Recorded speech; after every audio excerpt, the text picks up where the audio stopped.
भारतवासियों, आपको wing commander Vinod नैब का हार्दिक अपने परिवार और अपनी फौजी परिवार की तरफ से शुभकामनाएं। आज के 70वें स्वतंत्रता दिवस के वर्षगांठ पर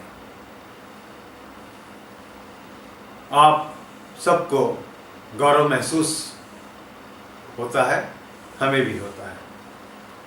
जब तिरंगे को लहराता हुआ देखते हैं, हम तिरंगे के नीचे अपने आप को महफूज पाते हैं और होना भी चाहिए। ये तिरंगा अगर सिर्फ हवा की वजह से लहराता है, थोड़ा सा गलत। ये लहराता है फौजियों की सांसों से। फिलोसफिकल थॉट है, फौजियों की सांसों से। आपकी फौज एक बहुत शक्तिशाली फौज है, उसका लोहा दुनिया मानती है। आप उसकी इज्जत करते हैं, हम आपके शुक्रगुजार हैं।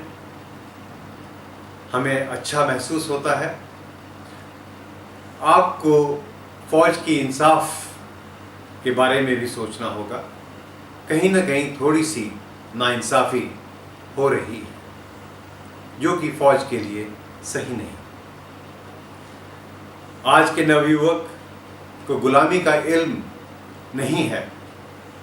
कुछ किताबी ज्ञान हो सकता है, पर हम वेटरन्स गुलाम भारत के समय के एक नागरिक हैं।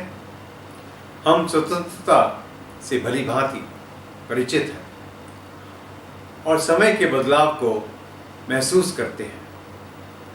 फौज का सम्मान सन 47 के बाद से कम होने लगा। इसका सबसे बड़ा कारण लीडरशिप की सोच। उस समय की फिलॉसफी पंचशील पर हस्ताक्षर कर दिया। पाकिस्तान एक छोटा सा देश है, हिमालय की रेंज बहुत बड़ी है, हमें बाहर से कोई खतरा नहीं है, तो फौज की कोई खास अहमियत नहीं है। भारत के कानून व्यवस्था के लिए पुलिस काफ़ी है। इस सोच ने हम फौजियों की इज्जत को नीचे झुकाया और आज तक झुकती चली जा रही है। जब देश में चीनी घुस आए, पंडित जी का आदेश आर्मी चीफ को हुआ, चीनियों को उठाकर बाहर फेंक दो। हम देश, ये आदेश से अंदाज़ा लगाया जा सकता है कि leadership was clueless about the enormity of the situation, या मैं कहूँ वो अज्ञान थे।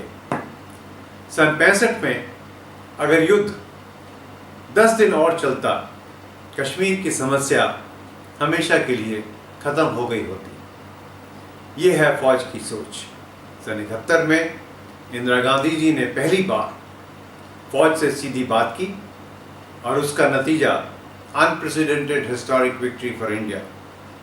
आपकी फौज ने ऐतिहासिक विजय देश को प्राप्त कराई और पाकिस्तान को 2 हिस्सों में बांट दिया और 93,000 सैनिक बंदी बनाए।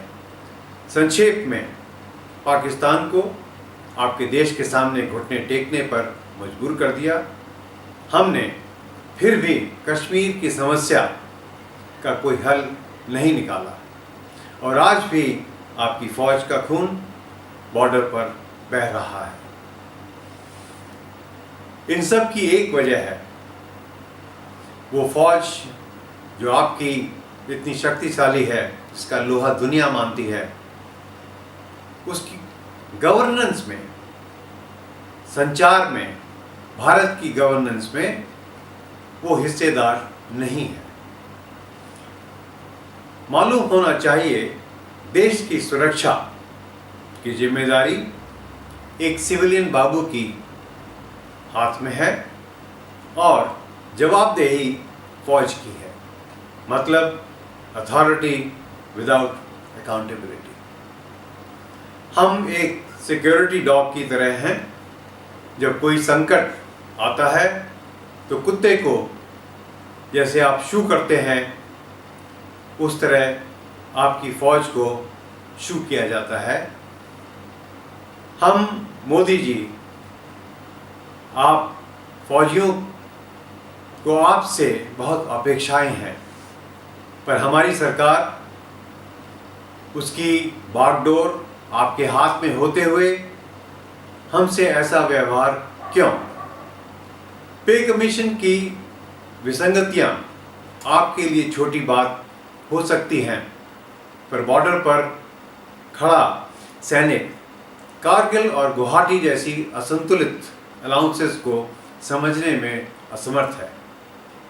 6 पे कमीशन की 46 से 40 विसंगतियां आज भी खड़ी हैं। कितने साल निकल गए, और 36 विसंगतियां 7 पे कमीशन की और जुड़ गई। जुडिशरी पहले से ही ओवरबर्डन है। अगर आप हमारा रिप्रेजेंटेटिव लेते तो शायद ये सब नहीं होता। आपके राज में OROP मिली, पर संपूर्ण रूप से नहीं।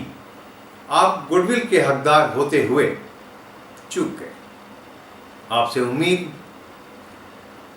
की कि आप इंटरवीन करेंगे और 7th पे कमीशन की विसंगतियों को दूर करेंगे। OROP की डेफिनेशन जो दोनों हाउसेस में अप्रूव्ड है, उसमें तब्दीली नहीं आने देंगे, अन्यथा फौज के साथ घोर अन्याय होता रहेगा। आज का नागरिक और फौज जो इसका एक हिस्सा है, ज़रूरत से ज़्यादा ही जागरूक है। हम सबके हित में है कि आप फौजियों से संबंध या फौजियों से संबंधित एक्शन में पर्सनल टच रखने की कृपा करें और फौजियों को गवर्नेंस में लाने का कोशिश करें।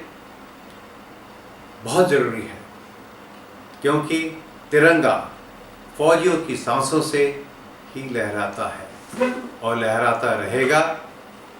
जय हिंद।